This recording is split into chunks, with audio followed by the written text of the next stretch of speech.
I'm not making any money talking these days. Good Christ, Christ, Christ, Christ.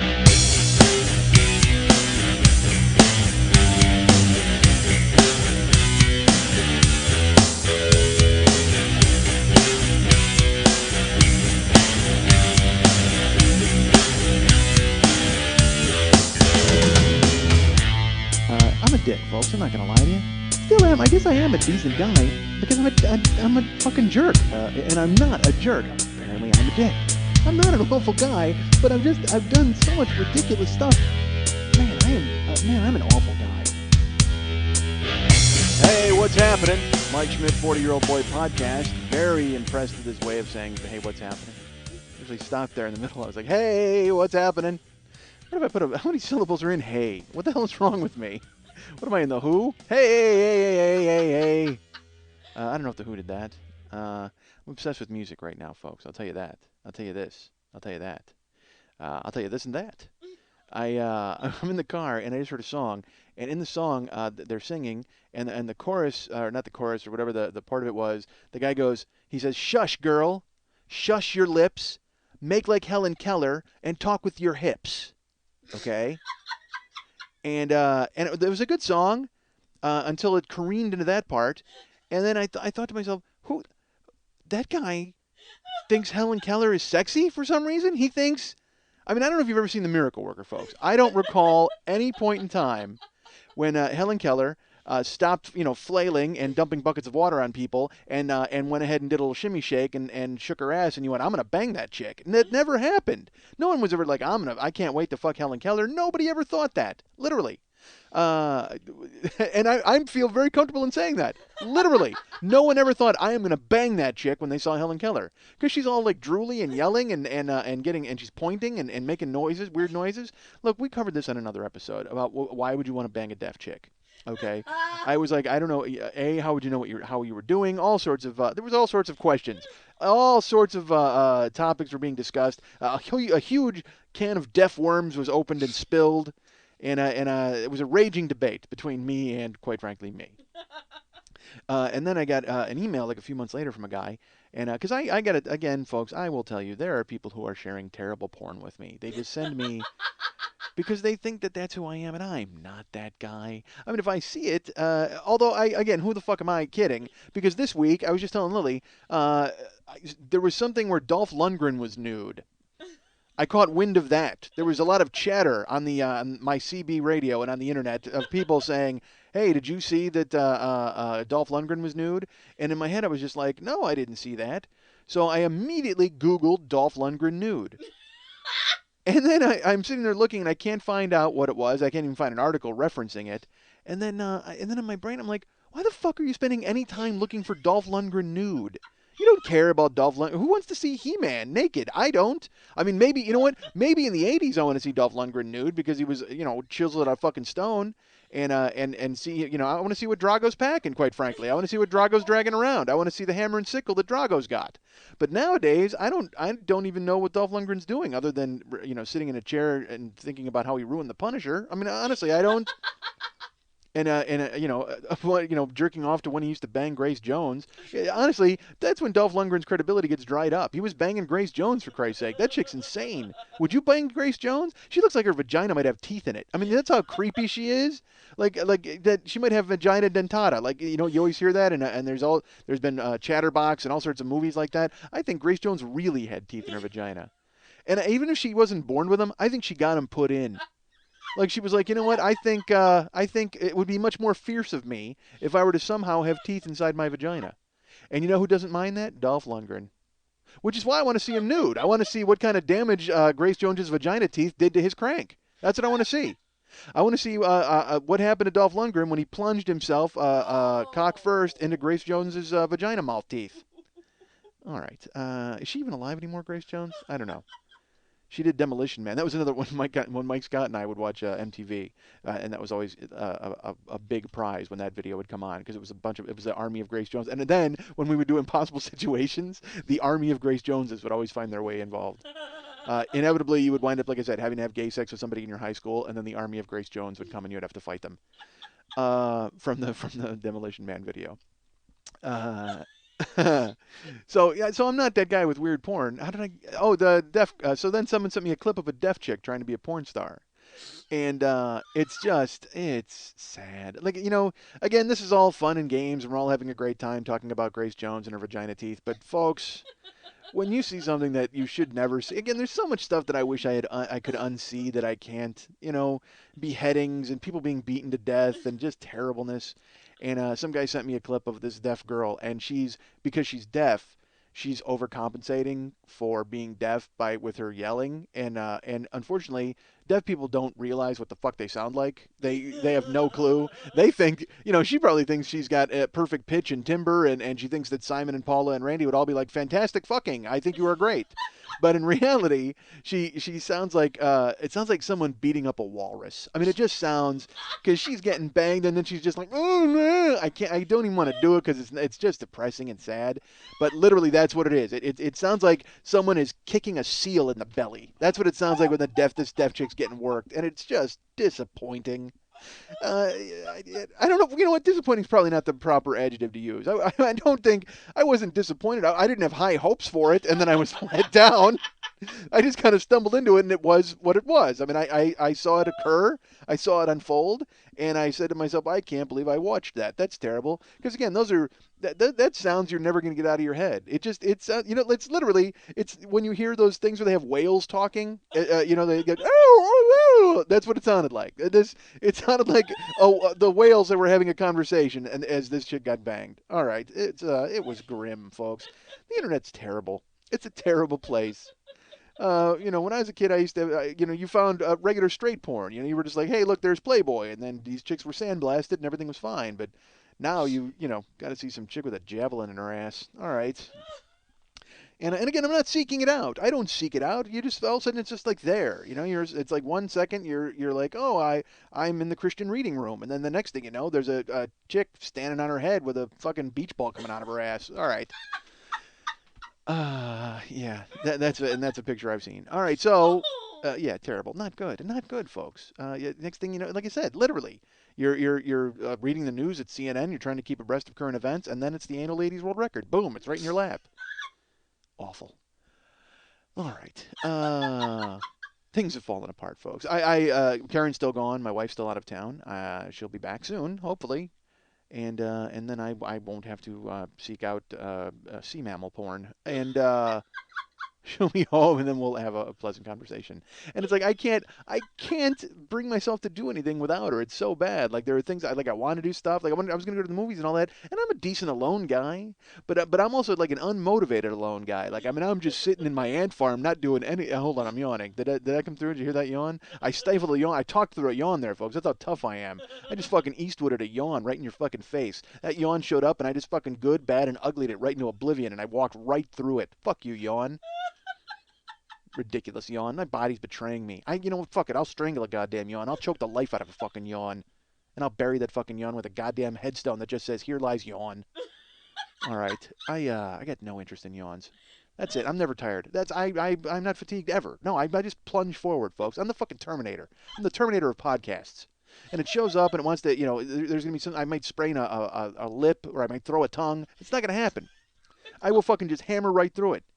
I wind up getting choked up, or I get a little spittle, or even a yawn. I stifle a yawn. I fucking stifle a yawn. I put my foot on a yawn's neck and choke it right the fuck out. I just fucking rear naked that yawn and bam, snap it, because it can't tap. Yawn can't tap. It doesn't have any yawny arms. I fucking, and you know what's funny? I get into the goddamn rear naked choke. I take the yawns back, and I'm ready to fucking choke it out. And you know what the yawn says? Because it can't do anything. It sounds like that chick getting worked. That's what it sounds like. A yawn getting choked out sounds like a deaf chick getting fucked. That's what it is. So that's what I did. I climbed on that yawn and I fucking just choked it right out. When I put it to sleep. And you know what? The yawn, because a yawn is a precursor of sleep, and yet I put a yawn to sleep. That's how fucking rough I am, folks. I'm the goddamn Charles Bronson of beating up yawns. Because yawns do that.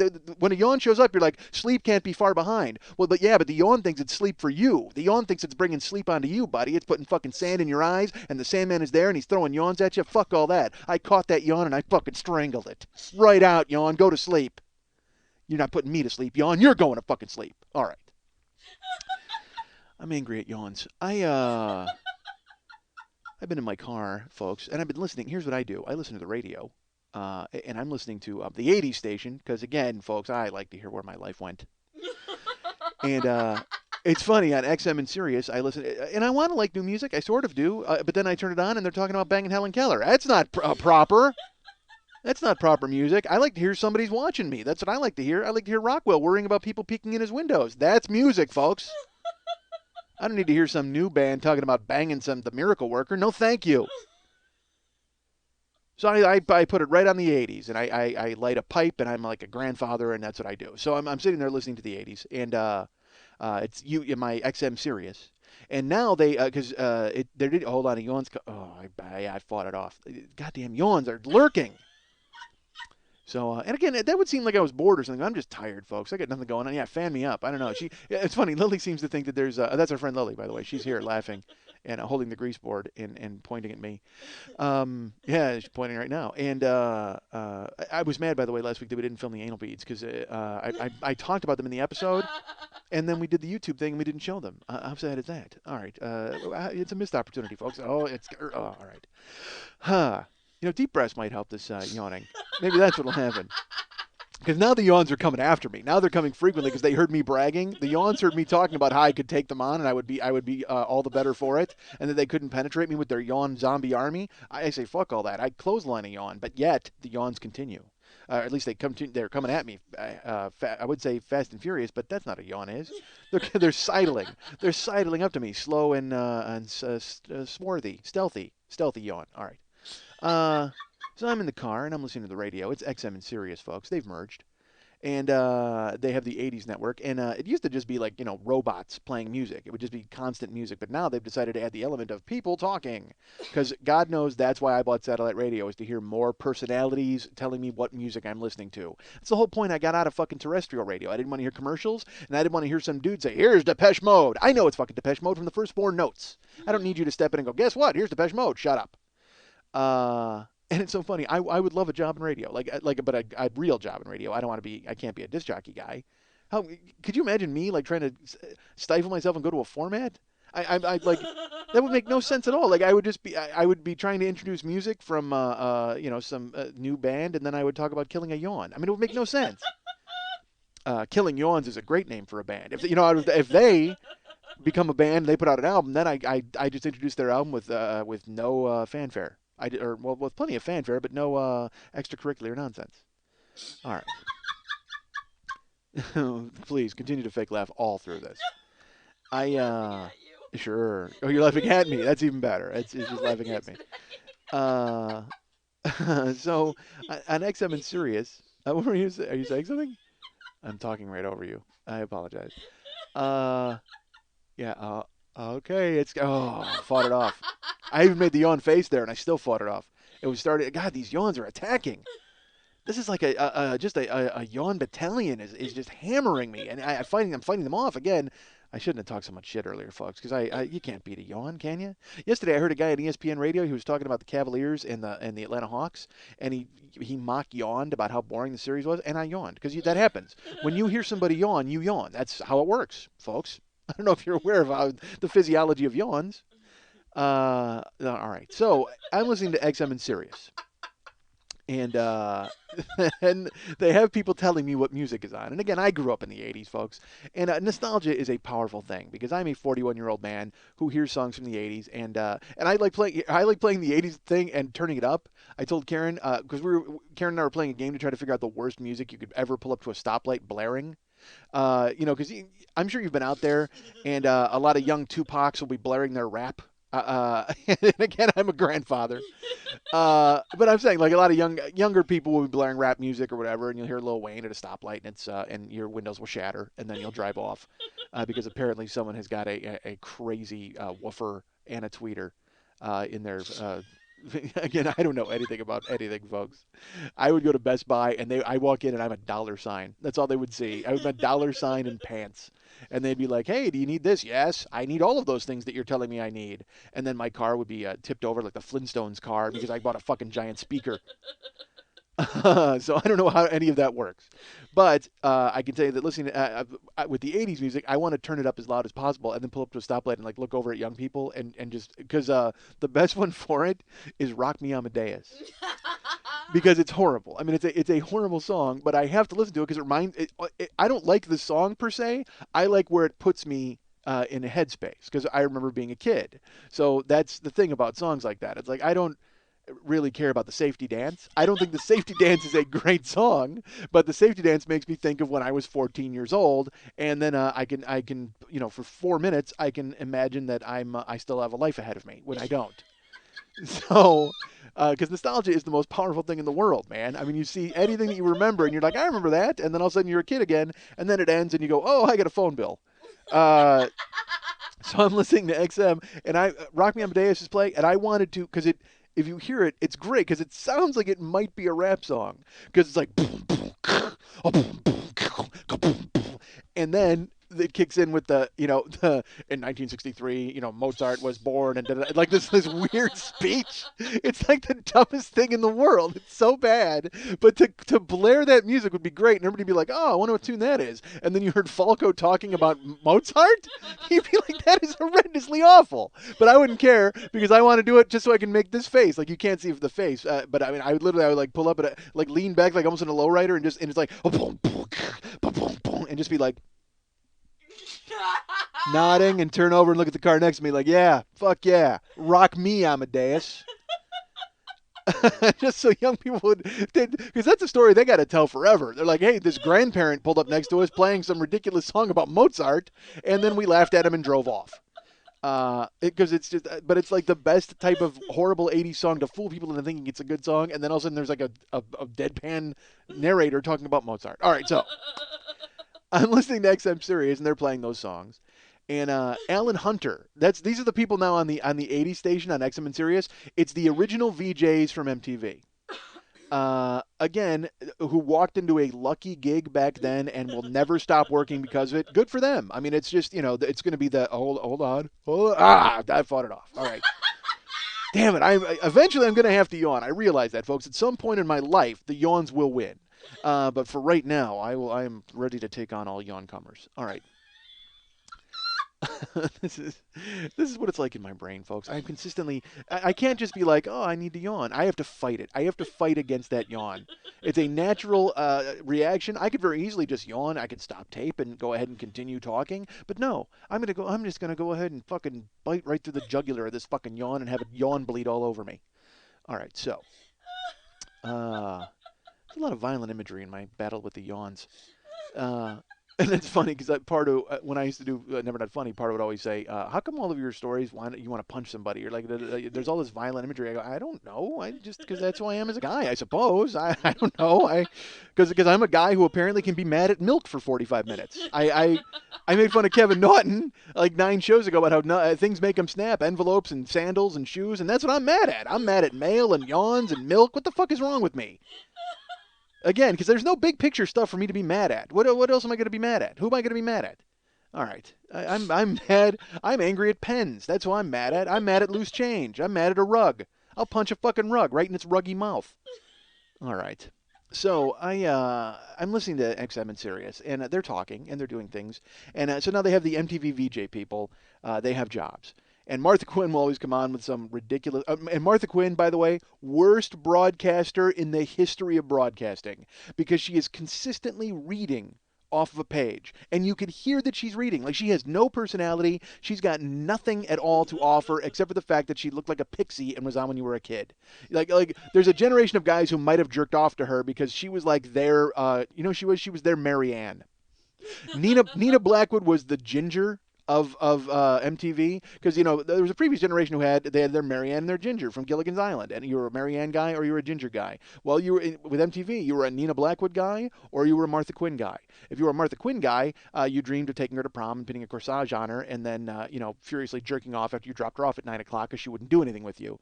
Nina Blackwood, you dreamed of her appearance in the film Vice Squad, and then you wanted to tie her up and beat her with a coat hanger. So.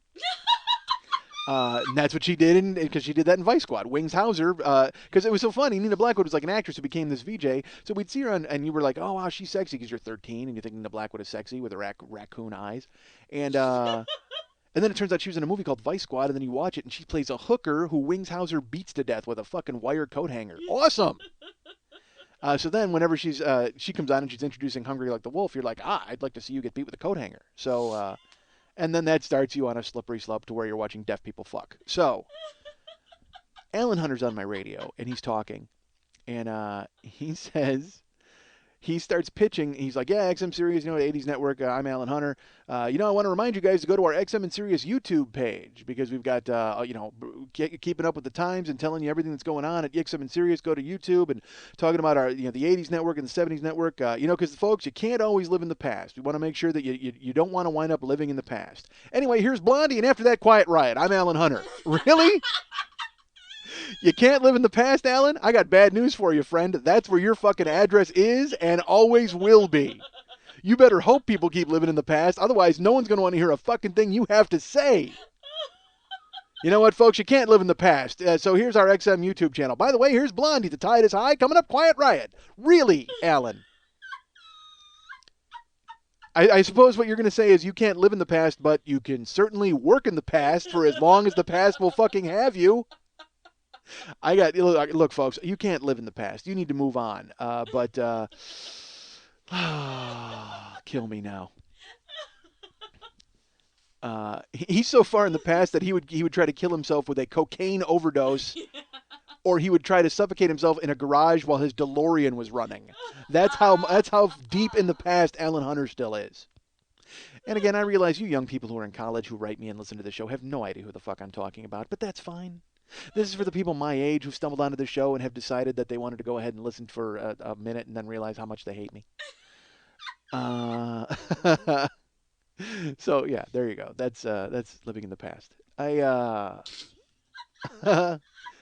in the, because it's terrible. You do, because you know what? Your past is always there. It's not going anywhere. That's what happens. That's who you are. Donna D'Errico. Do you know who Donna D'Errico is? Donna D'Errico was she was married to Nikki Sixx. And she was on like Baywatch, I think, and so she was a hot chick. Like when I was growing up, she was she posed for Playboy, and now she has put out a statement asking people to stop posting her old Playboy pictures, because she wants to protect her children from those images. She says that was a lifetime ago, and she wishes those photos were not still around. And she kindly, please have respect for me and my kids. The respect that I didn't have for me or my future kids when I decided to jam a speculum up inside of me like Annie Sprinkle and put the photos out for everybody to fucking see. I don't get it.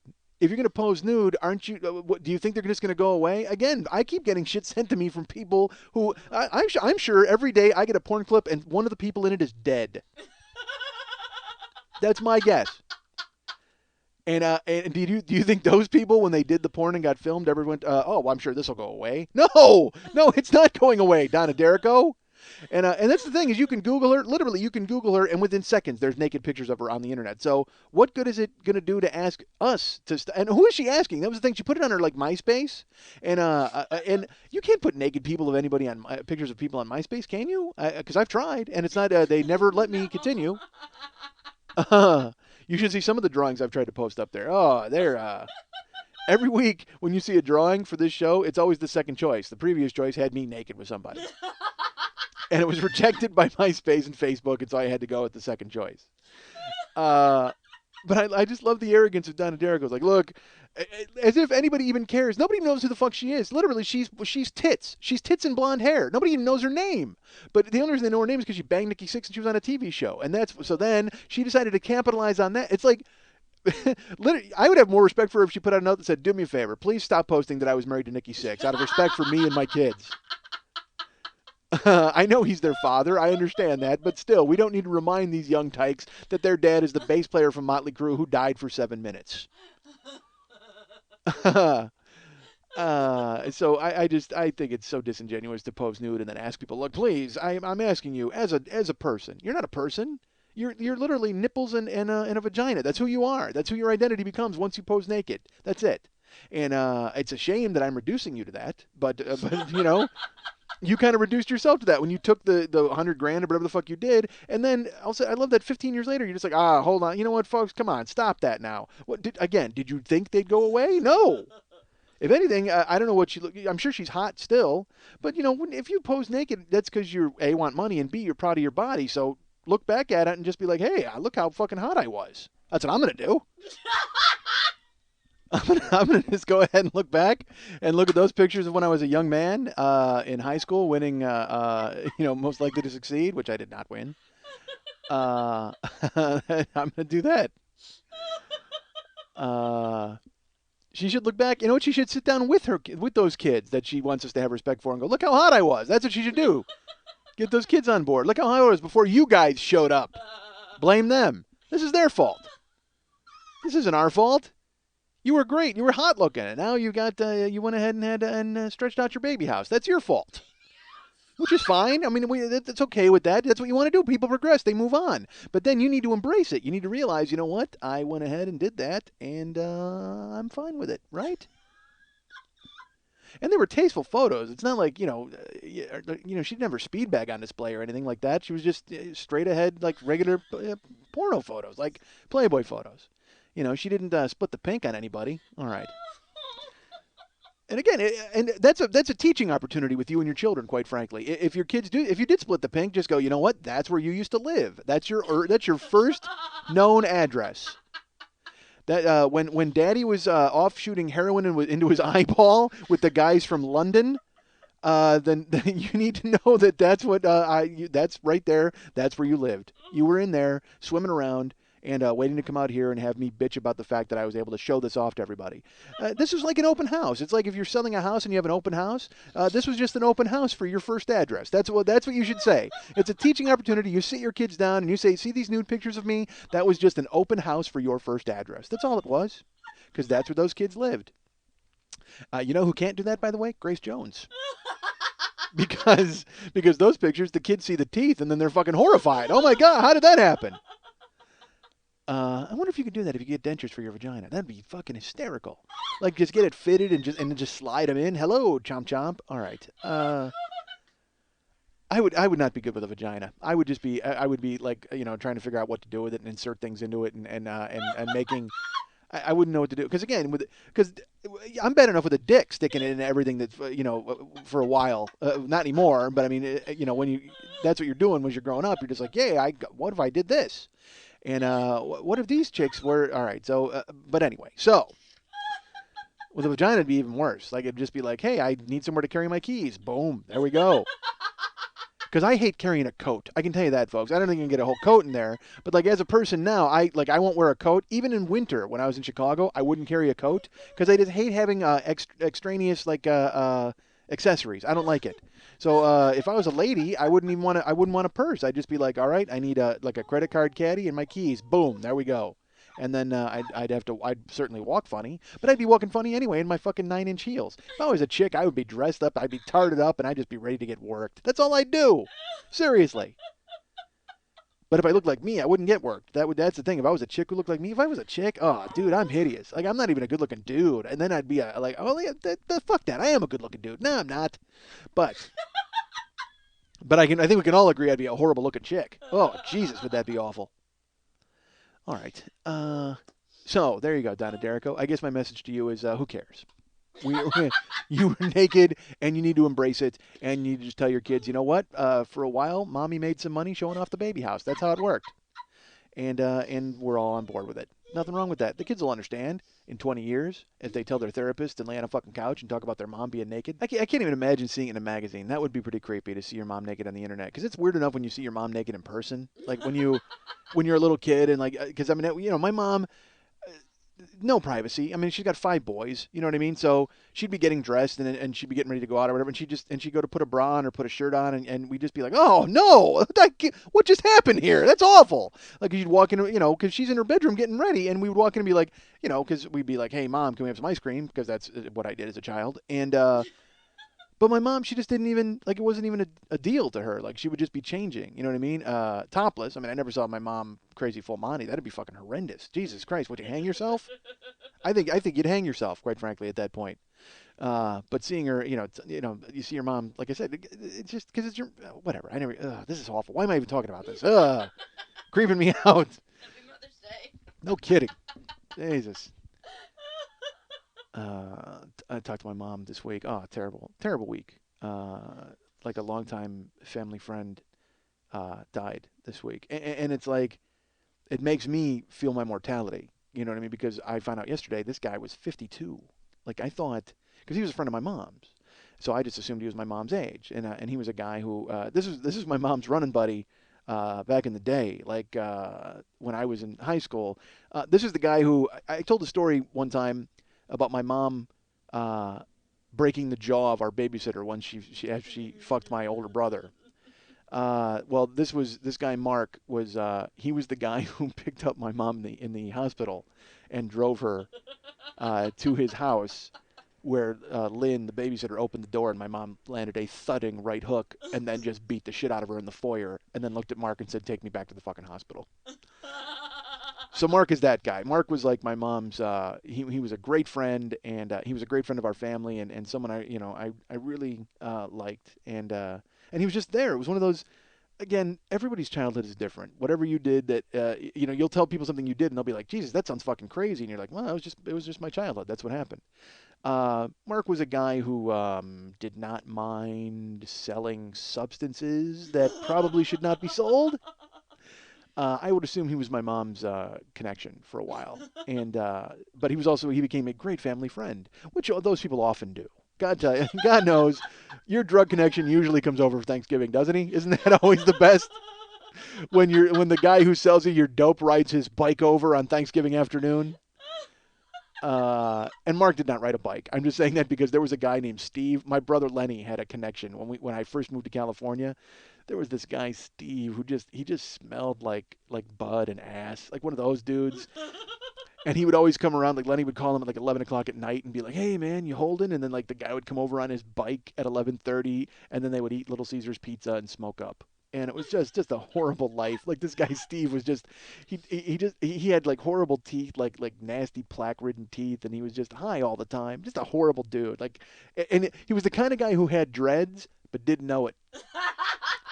Like he was just filthy. Like he was a dude who didn't care. He was so out of it and so high all the time that somehow his hair had just decided, you know what, fuck it, this guy's high anyway. Let's Bob Marley out. And his hair had bonded together in dreads of like suicide dreads. Like his hair just went, we can't take it anymore. Fused itself into dreads, and he was like, hey, look at this, I have dreads all of a sudden. And then he'd hop on his fucking Schwinn and ride off into the night. Oh, awful. But Mark was my mom's connection. He was her dope guy, and also he had his hand in some other activities that probably wouldn't be above board, I would imagine. He One day I came home from high school and I walked in the house and my house was filled with microwaves. Just microwaves and toasters and VCRs and apparently Mark, some stuff had fallen off a truck. And Mark was well known to the law enforcement community, and so he needed a place to stash this stuff. And my house became a way station for these goods, which were on their way to, I'm sure, Toys for Tots or some other needy folks. But we walk in. But I'll tell you what, when you're 13 years old and you walk in the house and there's all these microwaves and VCRs, you're just like, we're going to get a microwave in all of our rooms and a VCR in all of our rooms. This is the fucking best ever. And then you find out that you're just holding them before the guy who's your mom's drug connection is going to sell them. So that takes the wind out of your sails a little bit when you think, because literally you walk in, there's 9 TVs and a bunch of VCRs and microwaves. You're like, this is great. Our whole house is going to be tricked out electronically. No, it's going to get sold. So Mark was a guy who, like I said, he was at my mom's drug connection. My mom called over there one day. And Mark was a big guy. And, she calls the house and someone answers the phone. And Mark, again, being a drug guy, Mark's house would always have guys in it who, literally, it was like there would always be different people at his house. Let's put it that way. Like, if you ever known anybody who sold drugs and you go over there, you will see people there, a different person every single time you show up. Like, you don't know who they are, but, you know what they're there for because they're there for the same fucking thing you're there for. So Mark's house was always filled with strangers. But my mom called over there once, and someone answered the phone, And my mom was like, hey, is Mark? Let me talk to Mark. And they said, who's this? And my mom said, who's this? And they said, who are you looking for? And my mom goes, let me talk to Mark. And the guy goes, you mean the fat man? And my mom smartly hung up the fucking phone. Because then, 2 hours later, she gets a phone call from Mark in jail. That was the narcotics agents who were tearing Mark's house apart, and they wanted to know who my mom was because they wanted to know what her name was, and then I'm sure they would have come and visited us. And thankfully, this is before caller ID and all that kind of stuff. But my mom said she just had a feeling. And my favorite part is my mom telling me the story later, like where she's just like, "Boy, I just had a feeling that something was wrong," and because nobody calls Mark the fat man. Mark is Mark. I mean, he's a big guy, but no one ever called him the fat man. I mean, he would have never even tolerated that. He would not have let anybody say that. So I knew something was wrong, and that's why I hung up. And I'm like, "Great, Mom. I'm glad to hear you avoided getting pinched by the law. Why are you telling me the story? I'm 14." But my mom's telling me the story just like, yeah, oh man, I can't believe Mark's in jail. But really, you can't believe Mark's in jail? The guy's got a hydroponic room in his goddamn house, and you can't believe he's in fucking jail? I understand you can't believe he's in jail, Mom. I'm going to go upstairs and sleep on my boxes of microwaves. So then let me know again that you can't understand why Mark got sent to the clink. But I bring up Mark because he wind up. So this week he wound up. He passed away, and it's not good. But again, even worse that I found out he's 52, and then even worse that like my here this'll change everything for you folks. My mom found him. Mark's mom called my mom. Mark's mom called my mom to say that Mark had not called on Mother's Day, and so my mom went to his apartment. And he'd been dead for a couple of days. And so my mom immediately went through and took all the drugs out of the house and then made a phone call to the police. No, that's not true. I'm sure they're well past those days. But my mom, she said, because Mark had some health problems, and he actually had like a jazzy, he was riding around on a rascal like scooter. And she said that he obviously had just driven it up to his bed and then rolled into his bed and then wound up passing away like that. And boy, that's how I want to go. I wanna just roll out of my jazzy and stop breathing. I don't know if I'm gonna. And again, folks, I loved Mark. Okay, this is just I bring him up because it ties into something I want else that happened. Because out here in Los Angeles, Manny Ramirez was suspended for steroids. Although he'll tell you it wasn't steroids, it was something that he got from his doctor, and there was a prescription involved. Yes, because a lot of doctors are prescribing athletes in the prime of their career fertility drugs for ladies. Because God knows you want to do everything you can so your ovaries are as muscle bound as possible when you're hitting fucking home runs. Manny, you fucking cheating hump. And I need to tell you this, folks. I don't give a fuck about him cheating. All these people are like clucking and they're wagging their fingers and they're like, oh man, you cheated the game, you cheated the Dodgers, you really let us down. You know who he didn't let down? Me. Because I don't give a shit if these guys take steroids, folks. I love baseball and I love sports, but quite frankly, I look at it the same way I do horse racing. You know what? If you guys want to go around the track and try to win money, that's great. But if you break a leg, we're going to shoot you in the fucking head and there will always be another horse to take your place. So Manny Ramirez, if you want to go ahead and you want to take as many fucking fertility drugs, and I think we should let them all take whatever the fuck they want at all times. I won't rest until I see like some guy with 3 arms and 2 mouths hitting fucking 900 home runs a goddamn year. That's what I want to see. And also, by the way, can we get off baseball's fucking case for a second? Everybody's pissed off and they're wringing their hands about baseball, the grand game, America's pastime, and these cheaters are really bringing it down. Really? Well, last week I saw the NFL draft and a 6'7", 335-pound guy ran a 4.6 fucking 40. Are you telling me that guy's clean? Please.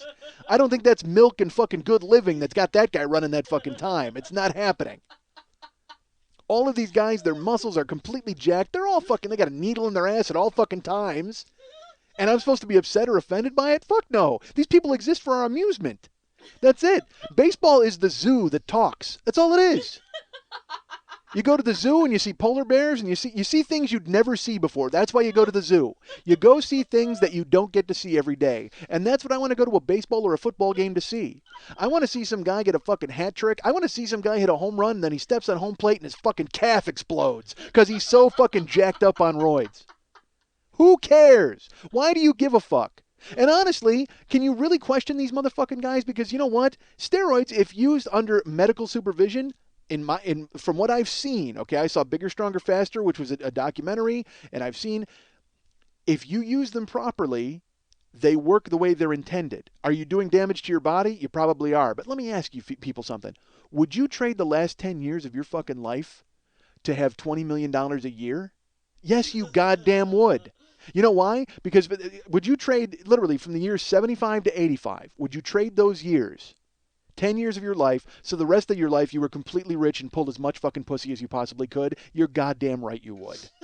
Yes, you would. You know why? Because you know what you're losing? You know what you're losing in those 10 years? You sitting on a couch going, man, wasn't it fucking great when I made $20 million a year and pulled all the pussy that I fucking could? That's all you're missing. You know what you're losing? You're losing the reminiscing time. You're keeping all of the living time. You're keeping all of the fucking knocking the bottom out of pussy and wading, swimming through pink and money like Scrooge McDuck. Literally, you would be like Scrooge McDuck, and in one room you'd have nothing but money, and you'd have a treasure bath, and you'd dive in like Dom DeLuise in History of the World, and then you'd go ahead and dry off from the treasure bath, and you'd go in the other room and just dive into a pile of vagina. That's it. Boom. And you would swim through all of the pussy and just be like, this is the greatest life I've ever lived. I can't wait to die at 70. Seriously. Bury me next to a fucking yawn. I'm done. That's it. I'm out. I don't care. Take all the fucking steroids you want. If I knew, because all right, I'll tell you again. Like I said, it mentions Mark, folks. I wanted to take steroids when I was a kid. When I was a kid, think about that. Everybody's acting like steroids just showed up and they're ruining baseball, and just for the past 10 years. In 1984, when I was in high school, there were people on steroids. In my high school and in our rival high school. There was this guy, Ernie, that we knew, a guy named Tom. Tom was a football star at our rival school, and we knew he was on roids. All of us did. There was a guy named Bill that I went to high school with who was like kind of a gangly burnout dude, and he comes back for senior year, and he's cut like Dolph Lundgren with his cock hanging out. I mean, Jesus Christ. And then he starts banging this chick that I wanted to bang, and I'm like, shit, how do I do that? What do I do? So I actually, I entertained the thought of taking steroids because they were around back then. I fought it off. I fought that off. It showed up, and I fought that fucking yawn off. They continue to come, folks. The zombie army of yawns continues, and yet I continue to backslap them. All right. Hear that? That's me punching a yawn. So I was going to take steroids as a kid for several reasons. One, because I was tired of being a fat guy. I'm like, I could take steroids and stop being a fat guy. Not knowing that steroids weren't this magical thing that you just fucking shot. See, this is the problem with when you're. I will tell you this. All right, I don't give a fuck if any athletes or anybody like take steroids, but everybody's like, oh, think of the children. You know what? Fuck the children. Sit down with the children and explain to them the dangers of steroids and explain to them the benefits of steroids, and then they can make their own decision when they're 18 and they leave your goddamn house. What you don't want is a guy like me at 15 thinking that he needs to take steroids and thinking that if he injects them, he'll just be like a muscle man. Like that was the whole deal. Like I just thought, oh man, I got to get some steroids and take them, and then I'll have muscles and everything will be fucking great. So I wanted to do it in high school, and I actually asked Mark if he could get steroids for me because I knew he got drugs from my mom, and I don't know if he could or he couldn't have. But I still to this day can hear his laughter echoing in my skull because it wasn't anything moral on his part. I'm sure if he had a connection where he could get them and they could be easily gotten, he would have done it, except for the fact that he knew my mom. And I think he knew that if he got me anything, my mom, because he saw my mom break a woman's jaw in his house. Like he saw my mom get out of her hysterectomy broken back bed and make him pick her up. That's the kind of hold my mom had on this guy. She was like, come fucking get me. She came and he got her. She drove to his house and beat a woman down and broke her fucking jaw and then said, take me back to the fucking hospital. So he saw that happen, and I'm sure he went, I am never getting you steroids. I'm not giving you aspirin. Are you fucking insane? Because we all know what Pat's going to do to me. That's never going to fucking happen. But it didn't stop me asking him. I asked him like 3 times. I was like, dude, seriously, I just wanted, because, I want to maybe start playing football, and I wanted to wrestle. And, but here's the thing. I wanted to wrestle, but I wanted to be like a pro wrestler. This is at a time when I was thinking about being a pro wrestler, when I was in high school and I was just about to leave high school. So I was telling Mark, you got to get me steroids so I can do that. And he would just laugh at me, ha ha ha ha, because he knew my mom would fucking murder him. Like, I wouldn't be telling this story now about how he passed away this week. I'd be telling a story about how I visited my mom in jail for the murder of her drug connection 30 years ago because he gave me steroids. So I instead then I went to the doctor one time with my mom because again people in my school there was this guy Tony who we used to call our hero. He was we were not fans and because then he had two guys who used to follow him around all the time, and we called them the disciples. So it would be our hero and the disciples. That would always be like, oh fuck, our hero's here. Here's who our hero is. And again, he could be a wonderful man now. I have no idea. But in high school, he was a linebacker, a monster back, and his nickname was Pac-Man because he would gobble up running backs. And he actually was going to get it put on his jersey. He actually wanted to have I think he might have actually had Pac-Man on his football jersey. Are you fucking kidding me? Our hero. He should have put our hero on his jersey. That would have been the greatest. Fucking our hero and the disciples. And they called him Pac-Man. Like that was the thing. Hey, Pac-Man. Oh my God, are you kidding? And this is a million years before Adam Pac-Man Jones and before nowadays Pac-Man. I knew a Pac-Man in fucking high school. Our hero and the disciples. So like I was like, and I should have just talked to them and seen about getting that. But again, I was a fat dude. Like I didn't realize you also had to work out with steroids. I thought it was like a magic. I thought it was. You know what I thought it was? I thought it was spinach, like Popeye. Like I would get the steroids, I would shoot them into my ass, and then there would be a theme song, and I would be strong. That's what I thought. Like and then a guy with a beard would show up, and I'd punch him in the face, and then I'd fuck a skinny board 2x4 looking girl. All right, so. That's what I thought about steroids. I'm like, great, I get to fuck that chick, and I'm friends with Eugene the Jeep. All right, so I wanted to take steroids, and Mark was like, no way. So that wasn't happening. And I probably should have just talked to our hero and the disciples or talked to other guys we knew in school, but I didn't. So then I went to the doctor with my mom. My mom had a doctor's appointment one day, and she was there with her doctor. She went and saw Dr. Malachinsky. Her name was Wynn Malachinsky. It was a woman doctor, and my mom went to visit her, and I tagged along, and she was helping my mom, and then they had to take my mom to another room to do to draw blood, and I was with Dr. Malachinsky. I said, hey, can I ask you a question? She goes, yeah, and I go, could you prescribe steroids for me? Like I didn't even. The dumbest thing in the world. Like I didn't even broach the subject in a way. And she looked at me like, what? And I said, yeah, because I wanted to start like a weightlifting regimen, which was a lie. I just wanted to inject them and become Popeye. But, and also I was thinking about becoming a pro wrestler at the time. And so I said to her, I go, yeah, I'm thinking about becoming a pro wrestler and getting a weightlifting regimen. So I would need steroids to do that. Like I don't even know why. The weirdest thing is when I asked my mom's drug connection, he laughed. And you'd think I would have a little more tact with the professional physician. And my mom's doctor. What is she going to do? She's going to prescribe on me? That's insanity. But I'm stupid. So again, not unlike I am now. So I go ahead and I ask Dr. Milichinsky, I'm like, look, can you prescribe steroids for me? She's like, what? And I said, yeah, like Winstrol and Dianabol. I read about them, and then you can go on a cycle. Like I tried to impress her with my knowledge that I had read about. And she just looks at me. She's like, no. Why would you need them? And I said, which was great because I thought I'm making progress. The fact that she would even say to me, why would you need them? I'm like, great, she's listening. She's actually hearing me out.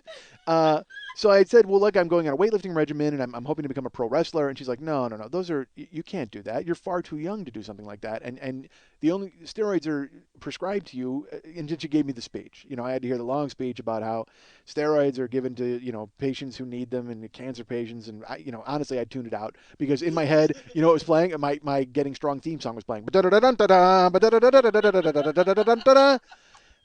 then I'm waiting for her to go to the other room and talk to my mom. And then I'll search the room and look for steroids. So apparently, because they keep them at the doctor's office. I'm dumb. So she does. She goes into the other office, and I start looking through the drawers, and there's tongue depressors and cotton, and certainly nothing that I can inject in myself to become stronger. So, but I was surprised. To her credit, she didn't tell my mom. Like I had said, like my mom doesn't know anything about this, and she's just like, obviously, since your mom's getting blood drawn in the other room, and you snuck up and whispered it in my ear, idiot. But just the best part is like it literally hands in the pockets, just kind of like, hey, could you prescribe steroids for me? Like, who asks that to a doctor? Stupid. So So yeah, because that's what I was going to become a pro wrestler, folks. That's what I needed him for. Once I left school, I had decided I was going to become a pro wrestler. I had a name picked out. I had everything because I was going to go to Larry Sharp's Monster Factory. That was a wrestling school in New Jersey. I called them. I had gotten pamphlets. I had made an appointment for a physical and to go and visit them and all this different stuff. And I was going to be the judge. That was going to be my wrestling name. I was going to be the judge, and my finishing move was the death sentence. And the death sentence. Here's how the death sentence would work. If you and I were facing one another, someone now does the death sentence. By the way, someone does. But they call it something different. But I would have like if you and I were facing one another, and then you bent over at the waist, I would pick you up onto my shoulders and then drop you with a pile driver from the top of my shoulders. That was my awesome fucking death sentence maneuver. And I was going to be the judge. I was going to wear a robe and carry a gavel. It was awesome. I was all picked out, folks, at 17. I knew what I was going to do. So I was going to go ahead and I couldn't figure out where I was going to get steroids from. And then I find this out. Dr. Malachinsky, my mom calls me a little while later, like a couple years later. Win Malachinsky was married to Dr. Leon Malachinsky, who was also my mom's doctor. Maybe I should have asked him. I probably should have gone and asked the dude for the steroids, I would imagine, rather than the lady. But Win Malachinsky tried to hire a hitman to kill her husband.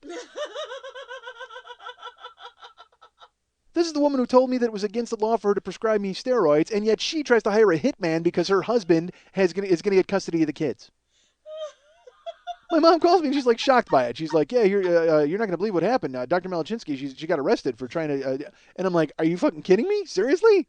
This is the woman who wouldn't give me steroids? She's trying to have her husband killed? You know what she should have done? She should have prescribed me the steroids. I'd have bulked up. I'd have killed that motherfucker. The fuck do I care? Because then I read the details of her case. You know what she did? She couldn't afford, she told the hitman, oh, this is brutal. This is true. This is fucking true. I'm not kidding.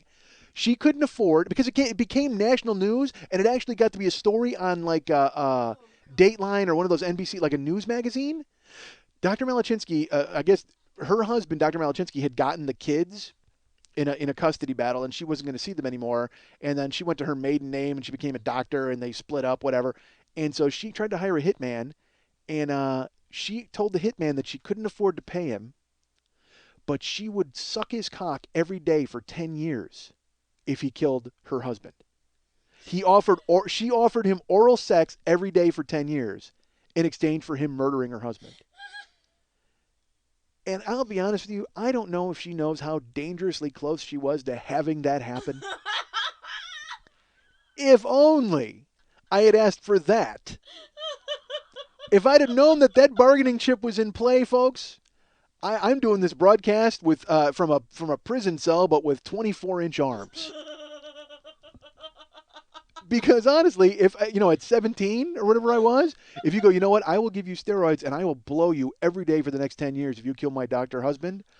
Literally, the words "doctor husband" are being said to a puff of smoke as I have run out of the room in search of him to kill. Seriously, that guy's deader than a fucking yawn to me. I mean, I am going to just clean that guy's clock. 17 years old, you offer to blow me every day and give me steroids? Forget about it. Do it. I would have done it for either or. Because honestly, if you're blowing me every day for 10 years, I don't need steroids. Who the fuck do I go to impress? I got free blowjobs for the next 3,650 days. Done.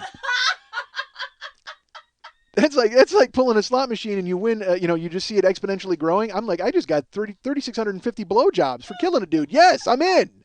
Done. But how is that enforceable, really? I mean, she's going to probably chicken out after 1,000. You got to figure after blow, because I mean, don't think that I'm not keeping fucking count, folks. It'd be like Shawshank with a calendar on the wall with the X's through the days on the calendar. Every blowjob I got, I would just make an X, zoom, zoom, and it'd be like, here we go. And I would actually buy calendars for the future, and I would just line them up on the wall, and I'd be like, up, you are not done sucking cock until every one of these days is X'd out. Now give me my steroids and let me shoot myself in the ass and get fucking huge. Because there is an appointment at the Monster Factory in New Jersey just waiting for me. With a room and a hot plate. I called them to get information. They're like, yeah, you would come and you would stay here and you'd get wrestling instruction for like 10 hours a day. And I'm like, well, what about food? And they're like, well, you got to buy your own food, but you got a hot plate in the room. And at 17, I don't even know what the fuck a hot plate is. I got no idea. So then I had to look it up and find out. I asked my mom what a hot plate was. She's like, oh, it's like a little, you cook on it. And then I'm like, oh, like Blues Brothers. Like when he made the toast in the room, and he had he had it on between these two, and I'm like, I could live with that. No, you couldn't, fatty. There's no way you could live in a room in a hot plate and try to cook for yourself and do 10 hours of wrestling instruction a day while injecting yourself with steroids. Man, my life would have been so different. How great would my life have been? If I had a murder under my belt and 3,700 blowjobs and big arms and a fucking wrestling career, god damn it. Maybe Mickey Rourke's playing me in a movie at this point. That would have been a huge confluence of events. How the fuck, she should have just, if she, honestly, it was on the table, she could have done it. If she would have just forwarded, you know what, I'll give you steroids and I'll blow you every day for 10 years, done. That guy's dead. Malachinsky's finished. I just fucking climb on his back and choke him out. I choke him out that day in the office and then say, Ma, let's go home. I got to inject something in my ass. Before the police get here. Let's do this. All right, you guys can get me at Mike at MikeSchmidtComedy.com. You guys can get me at MySpace.com/MikeSchmidt You can go ahead and go to MikeSchmidt.com. Oh, no, MikeSchmidtComedy.com/podcast.asp to subscribe to this podcast. You can go to MikeSchmidtComedy.com/store.asp to go ahead and purchase Skull Pie t-shirts and to purchase Year One box sets, the Year One download sets. I need to tell you folks that I'm hearing that Year One is a little buggy. I'm hearing that from people, and I will make it right. Again, a lot of this is out of my hands because my technical person is sitting here in a tank top laughing, but then she has to send some stuff to another person who does uploading for me. Again, unfortunately, it's a chain of events. It's like when you have a friend who fixes cars. And something's wrong with your car, and your friend says, hey, I'll take a look at it. And then days go by, and then weeks go by, and you're like, dude, are you going to take a look at my fucking car? And they go, oh, yeah, I'm sorry, I got a little ahead of myself. Because, again, when you're not paying anybody to do anything, you go right to the back of the fucking line. Seriously, they don't, they got no interest in helping you right away. Because, again, their real lives intrude, and that's fine, and I totally get that. I even offer to pay. Like, I mean, I will pay these people to do this, but they have real lives and things occurring. So please know that I understand that episode 13, episode 20, and episode 26 now are problems, and they will be fixed. So I'm going to... They are fixed. Okay, they're fixed. They just need to be uploaded. Yeah. So what I will do then is anybody who purchases a set from now on will obviously get the right episodes, and anyone who's purchased a set in the past, I will send you another code with all 3 replacement episodes, and then you can download those and erase the old ones, and then let's all just never buy anything from me again because it's a piece of shit. Seriously, this is fucking terrible. So yeah, and but the good news is the shirts look good, right? Yeah. Okay, so go ahead and get those. And buy Year One download sets. I would appreciate that very much. Remember that you can write me, like I said, Mike at MikeSchmidtComedy.com. And remember to find me on Facebook. Go ahead and find me on Facebook. You can find me through Search Friends. I guess you can search me through Mike at MikeSchmidtComedy.com. Or you can search for Lily Von Stupp, and that's LILIVONSCHTUPP. Find her, become her friend, and look at her friends and find me and become my friend. And then we will all be friends. It'll be like, we'll have an internet 3-way, me, you, and Lily. So go ahead and just find Lily and go through her to get to me, and then we'll all have a great confluence. And we'll all have a theme song and get strong. That would be so great. All right, so also remember that on YouTube there are clips. They're just clips of me sitting there talking, and it's funny. The views have gone steadily down. Like the first week, it's like, yay, like 500 people watched. That's great. And the next week, 400 sort of enjoyed it. And the next week, 200 people sat through it and turned it off. I mean, it's so. Believe me, I get it. It's nothing. It's just me sitting in a room talking. Who the fuck wants to see that? You just sat through it with this show. For God's sake, you sat through the show, me sitting in a room talking. Who wants to watch me sitting in a room talking? If you do, there will be YouTube stuff up. Go to the 40-Year-Old Boy channel and check that out. And that's and also Lily Von Stupp hosts the Monday Night Teas every Monday night at the 3 clubs on Santa Monica and Vine. What's up this week, Lily? Titties. Okay. So there will be nudity and nakedness over there and flooding. Be careful of the flooding. I'm sure there's going to be flooding at some point. And flooding. Be careful. Be careful of the flooding, because I'm sure there's going to be flooding at some point in this building, because it's a club that's old. All right. Oh, and also remember there's a PO box. You guys can go ahead and send me things via the PO box. And people have written me and said that things were sent back to them from my PO box, because apparently the same people handling my internet uploads are handling my PO box. Again, folks, this whole thing is a fucking rinky-dink operation. I should have, I should have just, jacked up my arms and gone to wrestling school and killed a doctor. That's what I should have done. Honestly, that's what I should have done with my life, rather than do this. I should have, because that's what we needed.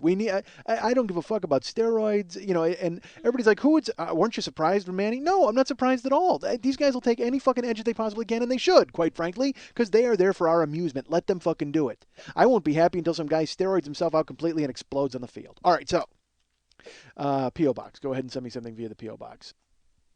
And also, please, I must ask you, please respect the children and stop putting Donna Derrico's naked photos up on the internet. God knows that we all want to make sure that her children turn out well adjusted. The children of Nikki Sixx and Donna Derrico.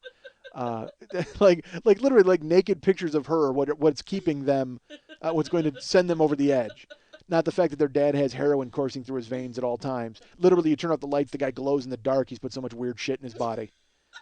Yeah, but it's the nude photos of their mom that are going to trip their trigger. Absolutely. You know what? If you don't want nude photos of you out, don't take nude photos of you. How's that? How's that for a fucking solution? It's like we got that Miss California here in California who she was Miss California, and then she spoke out against gay marriage on the Miss America pageant. And people lost their minds. They couldn't believe that she did it. And I agree. I am shocked that anybody fucking cares what a woman who looks good in a bikini and heels feels about gay fucking marriage. Are you kidding me? What the fuck are you upset about? Who cares? She's the steroid guys. Like they're there for our amusement. That's it. She's tits and heels. That's who this chick is, and she's against gay marriage. Who fucking cares? Why do you even care? And now there's nude photos that came out of her. Although like one of them was topless. Here's the thing. There were pictures of her like in boy shorts and topless, but not showing boob. And then pictures came out. TMZ had pictures of her like with her nipples out, like where she was actually topless. And she said that she was very disappointed that a photographer would release photos that were taken on a windy day that she didn't know about. Really? Look, if anybody's ever posed for a photograph, have you ever not said, hey, let me see that photograph afterwards? Has it ever happened in your fucking life? No, it hasn't. But she's walking around talking about gay marriage, and people are losing their minds out here, and I don't get it, man. But I will tell you this. You know what's funny? You know why women like that are so against gay marriage and against gay men? Because they can't control those men with their pussy. That's exactly why. Because that's men who won't fall for their bullshit and let them do whatever the fuck they want them to do. Seriously. Because gay men are immune to their vagina-like powers. So they're like, oh, we can't let them get any fucking rights. And I might be talking out of my ass here, quite frankly. But honestly, I can't believe that anybody gives a flying fuck what this chick has to say. Again, her whole talent is looking good in a bikini and heels. That's it. That's her entire talent. And we give a shit what she thinks about gay marriage. You might as well ask her, hey, how would you fucking, what do you want?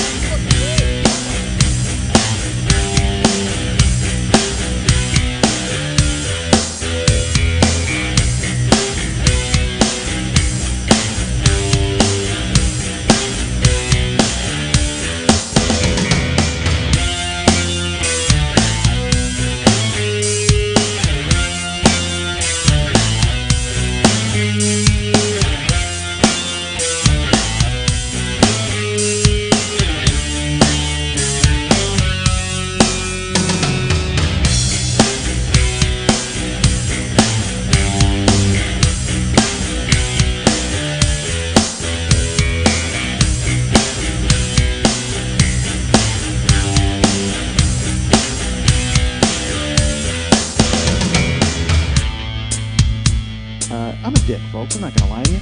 I'm a decent guy. Because I am a jerk. And I'm not a jerk. Man, I'm an awful guy. I'm not an awful guy. I am not a good guy. But I don't think I'm a bad person overall. So, and go ahead and by all means judge that. I'm kind of a jagoff. I got no future. What am I talking about? But I am a jagoff. And I'm not a jerk. I'm a nice guy. It's just I guess I have jerky tendencies. I've done so much ridiculous stuff, and then I wonder afterwards, I'm like, man, how come I don't hang out with anybody? Here's why, because you're a dick.